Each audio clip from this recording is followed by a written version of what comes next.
Sanibonani guys, igama unqobile ngiphathela amazwibela e-homecoming ngomhla ka-20 August. Guys, uShwabi-ke namhlanje uvula amakhabethe ubhuti a-empty. Uyaqala ngqa ungabi nayo igross endlini. Usiyabona manje ukuthi ukuphatha abantu kabuhlungu kugcina kuletha umphumela onjani empilweni. Uyafona-ke manje, inqwaba yabangani bakhe abafuni ukubamba iy'ngcingo zakhe, ushiya ama-voice note. Uyasho ukuthi bafo, yimina uShwabi. Ngithi la angicela usizo lakwena. Yazi ngidinga imali engango-50,000. Ngizokukhokhela. Yazi nawe indaba yebhizinisi. On and off. Yabo kungishubela okwamanje kodwa kusazobuyela esimeni. Cela bafo, ngiyacela. Aphinde futhi adrophe. Send enye i-voice note komunye. Same message guys. Sesuka lapho wathi, hhayi uzobuya lo mfazi. Yabo lo mfazi uzobuya ekhasa la kumina. Yabona nje, ya, make izinto zabuyela esimweni. Ngitshela mina, uzobuya uMaNgcobo. Guys, sekusisuka nje lapho kwangqongqoza umuntu emnyango. Wathi, ish, ubanike loyo. Semethi uyazivula isicabha. Shobane, hayibo. Guys, laba bantu ngisho amagama abacisha afana, uShwabi, uShobane. And bobabili guys ziyabashubela njengamanje. Anyway, uthe mefika-ke uShobane ephethe ikesi ley'ngubo. Wamane wathi, yini manje? Wathi, wendoda ngidinga indawo engafihla ngayo ikhanda, insukwana nje. Wathi, manje uthe uma unaleyo nkinga weza la, nami nginey'nkinga zami. Wathi, yeye ungakhohlwa ukuthi ngikulolu bishi, ngikulolu takalitiya nje, yingenxa yakho. Wena ongifaka kuyona yonke lento. Wathi, yabona mina nginaso nje isikhathi, nami nginey'nkinga zami la. Wathi, lalela, ngizokunikeza nje ubusuku obubodwa, ufihle ikhanda ubusuku obubodwa. Kusasa ubone ukuthi wenze njani. Wathi, hayibo ndoda uthini mosho nje? Wathi, ngiyakutshela, ngeke ngikwazi mina ukuphiphana nendoda endala. Ngiphipha indoda endala mina, ngeke ngikwazi. Wabona uShobane ukuthi abantu bayashintsha. Ungathi unomngani. Umngani weqiniso kulukhuni ukumthola. Kanti-ke uma sumtholile kumele umbambisise. Ube nabo abangani uShobane, kodwa-ke uthe mengena kule ndlela zakhe-ke zobumnyama-ke wachuza abangani ababhedayo and abangani-ke abanjengoShwabi bakuthanda mekukhona into ozanayo. Uma sesungenalutho etafuleni guys, bakulahlisa okwaduta emnyango. Anyway, asikho lapho guys.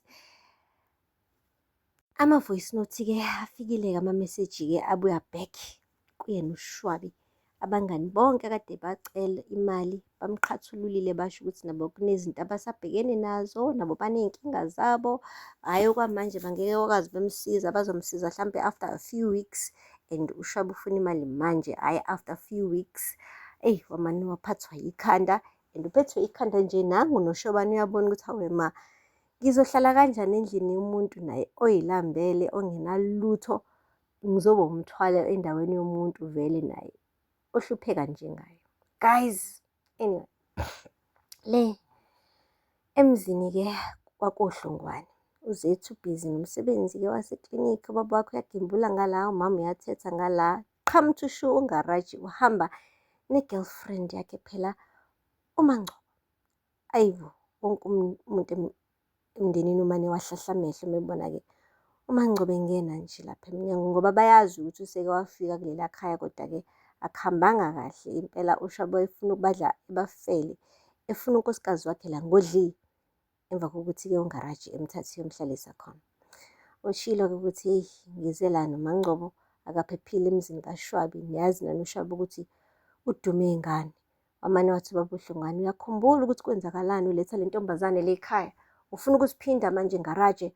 Wathi, yebo baba, kodwa noma kuthiwa kunjalo ngeke ngikwazi ukumyeka ahlale kuleliya khaya. Usuzothini mekuthiwa-ke uShwabi naye ugcine uyamlimaza? Wathi, hayi bo, kusiyona inkinga yakho leyo ngaraji, ufuna ukusifaka enkingeni sonke manje? Wathi, baba cha, ngeke ngize ngikwazi ukumyeka mina uMaNgcobo ahlale noShwabi eyingozi kangaka. Hhayi, woza MaNgcobo asambe. Wamyisa-ke ekamereni guys, wayithatha i-risk ungaraji, kadlali ney'ngane ungaraji.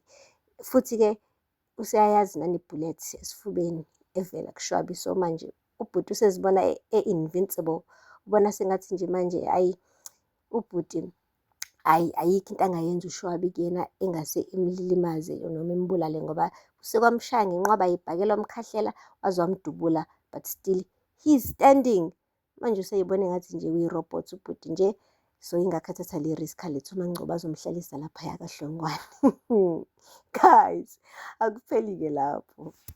Le esalon uMaNgcobo uthe yasebenza nje qhamthushu uMakashwabi. uMakashwabi-ke siyamazi sonke. Akafiki nje lapha kuleliya khaya uma inkinga ingekho.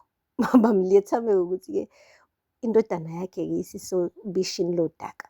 Uthe mefika nje wathi, ngitshele wemakoti wendodana yami ukuthi ngaso sonke isikhathi mekukhona inkinga wena uzomane nje uthathe iy'mpahla zakho uhambe. Kanti bakuyala bathini emzini wakini ngesikhathi ushada indodana yami? Abashongo ukuthi kuhle kukubi kumele uhlale nendodana yami? Bathi uMaNgcobo, eyi ma ngeke. Hhayi uney'nsolo ey'nkulu kabi kabi ey'velile ngendodana yakho. Wathi iy'nsolo ey'thini? Hhayi kwathi kusolakala ukuthi-ke ucwile iy'cubu zabantu. Wathi uyasho nawe yiy'nsolo. Manje wena ngey'nsolo nje usukhetha ukuthatha iy'mpahla uhambe ushiye indodana yami? uMaNgcobo guys. Wathi uphinde ungamshiyi uhambe uyogibhida neshende lakho le koHlongwane. uMaNgcobo wabona ukuthi lo mama omshaya ngamazwi anzima wakhetha ukuthula. Guys, asazi-ke ukuthi uMaNgcobo ubalekela ukuthi usaba ushwabi ngampela noma uyayithandela nje ungama nje. Ngingamsola kodwa uMaNgcobo. Uyazi vele ukuthi-ke yes ushwabi isigebengu, umgulukudu wesigebengu, kodwa bengeke nakanye awuvume uMaNgcobo ahlinzwe akhishwe into yakhe. Hawe ma belingadumi imini kababa izulu. Kodwa-ke ngoba noMaNgcobo uyayithandela ungaraji. Usevika ngokuthi-ke ushwabi uzomlimaza. Yingakho nje ebalekile guys. Hhayi ngoba ebalekisa ukuthi usaba ushwabi, ubalekisa ukuthi uthanda ungaka. Guys, akupheli-ke lapho. Lo bhuti lo kuthiwa umsizi osanda kufika la emphakathini ose-Okhambeni. Hhayi umsizi ngampela nkosi yami. Hhayi igama lakhe ngeke sithi akalilandele. Namhlanje-ke ulethe-ke ama-medical supplies eklinikhi engacelwanga umuntu. Hhayi akupheli lapho. Izolo bekade ethengela amakhokho abantwana bonke abalapha Okhambeni abadlala ibhola. Hhayi bo, akaphethi lapho ubhuti. Thuna enye i-perfume. Mengingena yena iqabunga guys, gcwala indlu yonke. Hamba ngemoto ya almost 2 million. He's rich, filthy rich. But iy'nkinga zakhe zilingana nemali yakhe. Cause hhayi ubhuti uhlezi ekhuluma yedwa, laptop uyabalisa kodwa futhi uyabona nje ukuthi cha udliwe i-stress. Dadewabo-ke Constable Dlamini uyambona ukuthi ngeke. Lo khona inkinga nayo. Uyambuza, usumfonelile uNkosini? uNkosini ukholigi wakhe uthi ngiyeke ngaloyo. Uyabona ukuthi ukholigi wakhe usenkingeni and uyasho uNkosini ukuthi lalela mengiwa ngizowa nawe mina. Sengibanjiwe mina. Ngithunyelelwe kwibhodi kwathiwa angize ngizochaza ukuthi kwenzakalani. Kodwa ngifuna ukukutshela ukuthi if I go down with you. So get back to me. Sikhiphe kulolu bishi. Ngoba ngeke mina ngize ngithule mekuwukuthi ngingena kulolu bishi ngedwa. Ngizosho ukuthi nawe uyabandakanyeka. So manje ubhuti ubalekile njengoba ese-Okhambeni and akanayo iplan yokusiza uNkosini. Which means uma uNkosini emdalula naye zonke zizokhala esakeni elilodwa guys. Mekuwukuthi bayaboshwa bazoboshwa bonke. Mekuwukuthi khona ukujeza kuba khona naye uNkosini uzomfaka umsizi zife ndawonye. Guys, asazi-ke ukuthi le mali eningi kangaka anayo izomsiza yini ubhuti. Ngoba uyisibonelo esihle lapha emphakathini wonke umuntu mekuqhamuka umsizi ukuthi akaguqe phansi ngamadolo ethi hayi bo bayede. But-ke kungathi-ke kukhona ama-skeletons akhona-ke kwi-closet yakhe ngoba bayasho ukuthi wonke umuntu unama-skeleton noma closet angithi. Ya, ngathi-ke naye-ke awakhe asefuna ukuphuma manje kwi-closet ama-skeletons. And-ke once umphakathi wonke wawathola lawo ama-skeletons avele obala. Ngathi nale nhlonipho ayitholayo guys izoshabalala kuhle kwamazolo ibona ilanga. Guys, aphela lapho kamazibela namhlanje. Ngakhohlwa ukusubscribe and like and comment. Until next time. Bye. Sanibonani guys, igama ngiNqobile ngiphathela amazibela e-homecoming ngomhla ka-20 August. Guys, ushwabi-ke namhlanje uvula amakhabethe ubhuti a-empty. Uyaqala ngqa ungabi nayo igross endlini. Usiyabona manje ukuthi